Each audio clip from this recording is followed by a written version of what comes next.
Hello everyone, I hope that the audio is okay, and I'm standing up right now, so just because I think I should stand up more. Uh, just hope you enjoy the video. So, Sargon of Akkad. It's kind of shocking that as far as I can remember, and can't be bothered to confirm, I've never made a video about him before, but I saw this video a while ago, and thought that it really needed to be responded to. The problem with Sargon is that he makes so many videos, and they're so fucking long, that it almost seems pointless to respond to them. I can't imagine most people respond to his This Week in Stupid series, because it's pretty much guaranteed to be filled with errors, in part because he has to make one a week, so you can't necessarily blame him for stretching. He has to make them. Why would you even bother to criticize the guy when he's just getting paid through his commitment to creating an anti-feminist echo chamber? What would even be the point? However, his Why Do People Hate Feminism series is worthy of some attention. He started the series in response to Emma Watson wondering out loud why some people hate the movement, and a series of his seems dedicated to explaining to feminists like myself why the movement should be hated. This, I think, should be his flagship series. In many ways, it should be his perfect series, because it deals with the most fundamental point for anti-feminists: why they hate feminism. Anti-feminism doesn't posit a huge amount itself, it's a rejection of a movement. So it has to explain why it is that it hates that movement. And Sargon doesn't have to update his series every single week. It's not like he has to make these videos and can claim that he was just having a bad week. He chooses to make these videos. He has the luxury of choosing the perfect time to make his video about why feminism is worthy of being hated. He has all the time to research it, all the time to script it, all the time to edit it. This is partially why these videos are gratifyingly shorter than his videos he seems to make much less effort to script, edit, and research. Also, I understand that Sargon doesn't watch responses unless they're short, so for this reason it makes sense to respond to his shorter videos, because he insists on watching videos that are shorter than his average video. For this reason also, I'm going to keep the clips I show of him to a minimum, because in my last video I tried speeding up the footage, and people couldn't make it out very clearly, so I'm going to just take the basis of what he says. To introduce the crux of his video, he is trying to show how feminism is so ridiculous that any attempt to parody it will inevitably be proven true. Now, one of the issues one will notice is that a lot of the time, the Onion articles he's commenting on aren't actually parodying feminism, they're actually parodying anti-feminism. I've noticed anti-feminists have issues before with being able to identify the actual target of mockery in satirical shows with Gamergate's absurd #Name3Games after Sarkeesian appeared on the Colbert Report. But even though Sargon doesn't seem to really get the satire that he purports to love, I still reckon there's something to be gained from actually addressing the points he made. And I'd like it if he did watch this, even if it does end up slightly longer than his preferred timing constraints. All the feminist movement needed to do was bring on someone who had the balls to do something about this glass ceiling business, said McGowan, who quickly closed the 23.5% gender wage gap by making a few calls to the big boys upstairs. Canada's newly elected Prime Minister Justin Trudeau, a self-proclaimed feminist, has kept his promise by appointing a gender-equal cabinet. And in Britain, Corbyn, half my cabinet would be women. Thank God a man was put in charge to get that done. That's right, Corbyn, what they need is a man with the balls to fix the feminist movement. So the Onion article is clearly parodying the idea of a man who is essentially mansplaining, or something to that effect. The Onion is clearly on the side of feminists here, criticizing the man who is confident that his superior masculinity will be able to perfect the feminist movement. So this article clearly isn't parodying feminism, it's making a joke about the fact that men who exist in a patriarchal system have the ability to approach feminism from a privileged standpoint. It makes a joke about how a lot of what's valued in a movement or any endeavour is having balls and manning up, and how thus the very effort to achieve anything political is constrained by the maleness that permeates our socio-political lexicon. But Sargon then says that this parody is playing out in real life because Trudeau and Corbyn are advocating for women's rights, and women in turn are getting behind Trudeau and Corbyn for advocating for women's rights. Here's where Sargon is slipping up. The point is this, that feminism is saying that it doesn't matter what your gender is. So the Onion article is parodying the idea that a man would be chosen to lead the feminist movement precisely because men are socialized to be leaders, and leadership itself is enshrined with all sorts of male-associated character attributes. Of course, it would be ridiculous to have a male leader of the feminist movement because he is a man. But this isn't talking about a male leader who is leading the feminist movement because he is a man.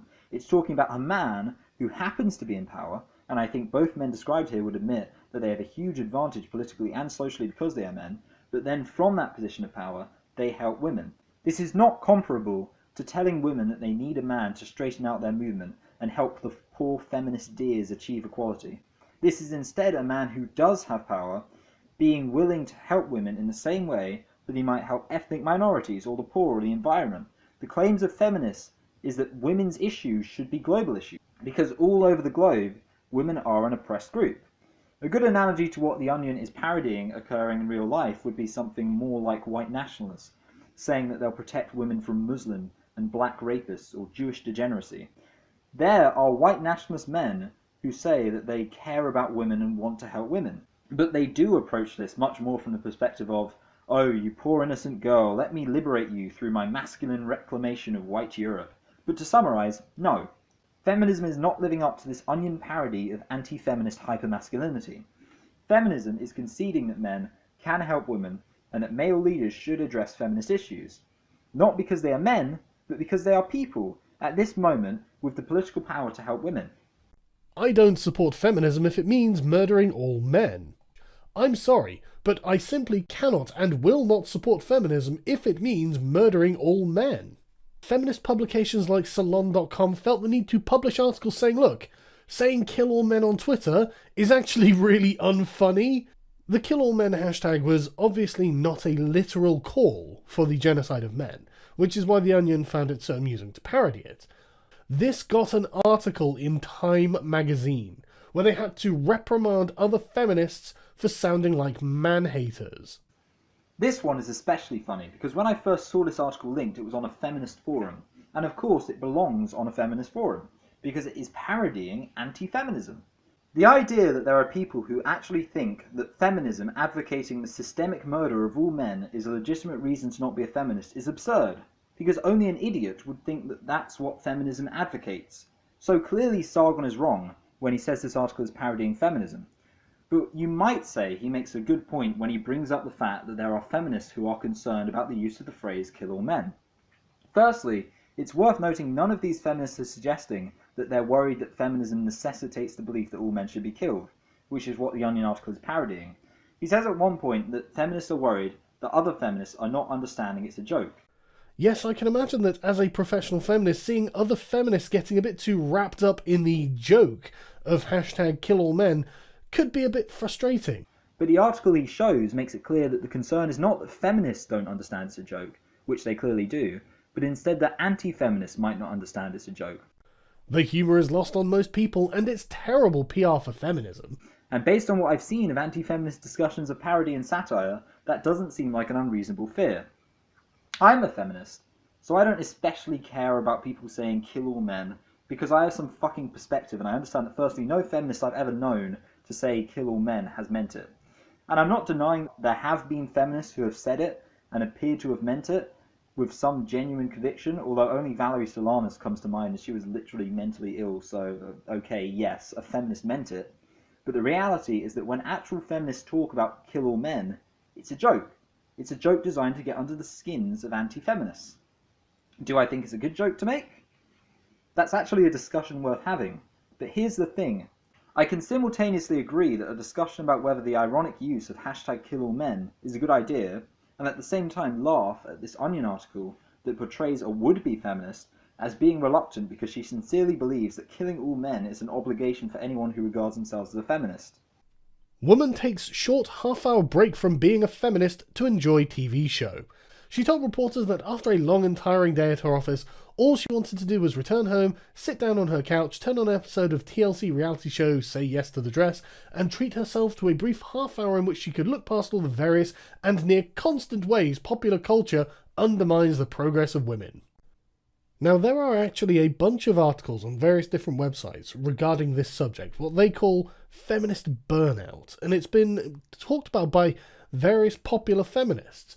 But I decided to go for the one that was on a website called Everyday Feminism.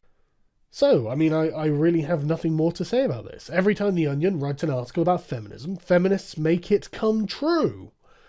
Feminism is its own parody. It's silly. I can't understand why anyone takes it seriously, and I most certainly don't. So this article is again one that I've seen linked to in a feminist forum. In fact, I don't want to check it at this exact moment, but I think that Susan Douglas even mentions this article in her book Enlightened Sexism, although it's equally possible that the day I read that book was the same day I saw this article. Either way, again, this parody of feminism is something that I don't think most feminists would feel is really directed at them.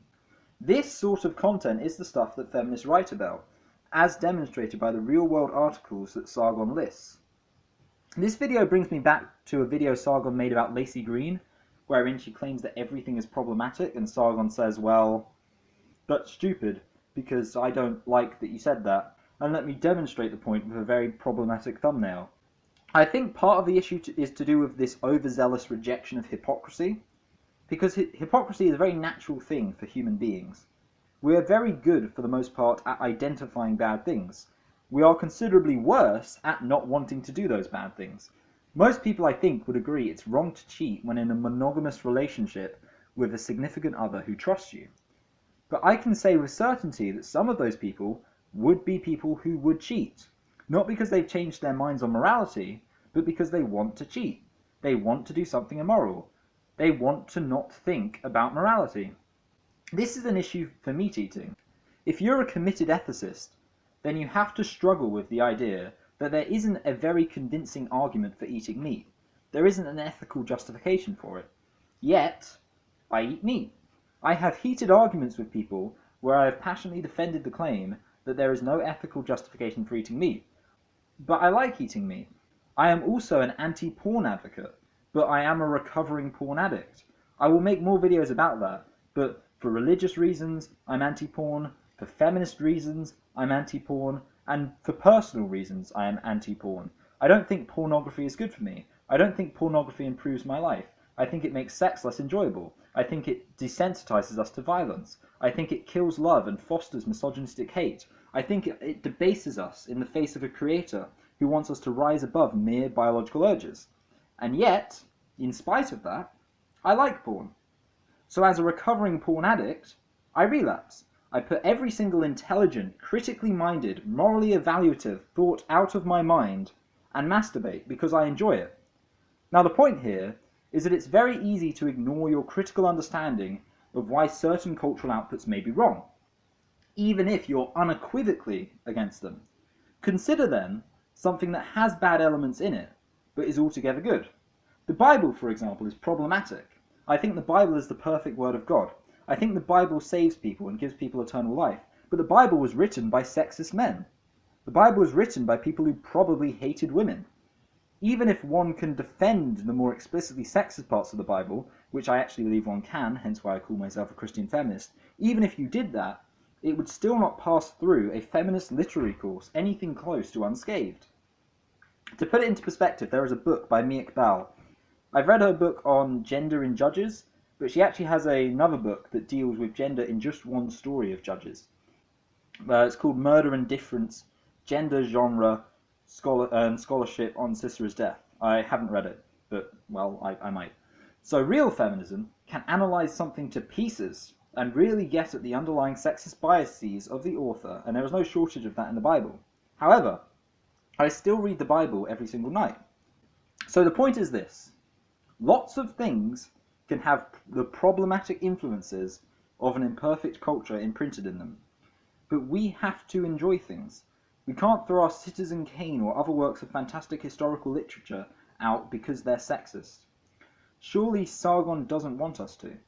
Like, if you look at the racism of the old cartoons, we can't pretend it's not there. But they are altogether entertaining cartoons. So for an hour or so, we choose to not think about how objectionable it is. A song with questionably rapey lyrics comes on. And because we like the beat and we want to have a good time, we choose not to think about the lyrics. Pretending the lyrics aren't there would be willful ignorance. Pretending there are no sexist tropes in literature, film or gaming, or even works of non-fiction, would be ignorant and stupid and blind and unhelpful. But throwing out all those things, just because they have some sexist tropes, would be equally ridiculous. So all the feminist is doing is adopting the fantastically reasonable attitude of allowing something that has sexist content to be enjoyed in spite of that sexist content. Just because it is admittedly a funny demonstration of the duality of man doesn't make it a ridiculous thing to do. I'm problematic, by the way. People don't know the half of how problematic I am, but I would like it if people who did know the issues with me and my flaws as a person would still actually listen to me talk about this issue, which I reckon I know a fair bit about. So I'm just going to wrap up quickly before I do the psalm. It wasn't necessarily as short as I wanted it to be. I hope you like the video. Hope you subscribe if you want to see more, and spread the word if you think it's worth checking out. I have been King of Arizon, and God bless you all. Why do the nations conspire, and the peoples plot in vain? The kings of the earth set themselves, and the rulers take counsel together against the Lord and his anointed, saying, Let us burst their bonds asunder, and cast their cords from us. He who sits in the heavens laughs, the Lord has them in derision. Then he will speak to them in his wrath, and terrify them in his fury, saying, I have set my king on Zion, my holy hill. I will tell of the decree of the Lord. He said to me, You are my son. Today I have begotten you. Ask of me, and I will make the nations your heritage, and the ends of the earth your possession. You shall break them with a rod of iron, and dash them in pieces like a potter's vessel. Now therefore, O kings, be wise, be warned, O rulers of the earth. Serve the Lord with fear, with trembling kiss his feet, or he will be angry, and you will perish in the way, for his wrath is quickly kindled. Happy are all who take refuge in him. Thank you.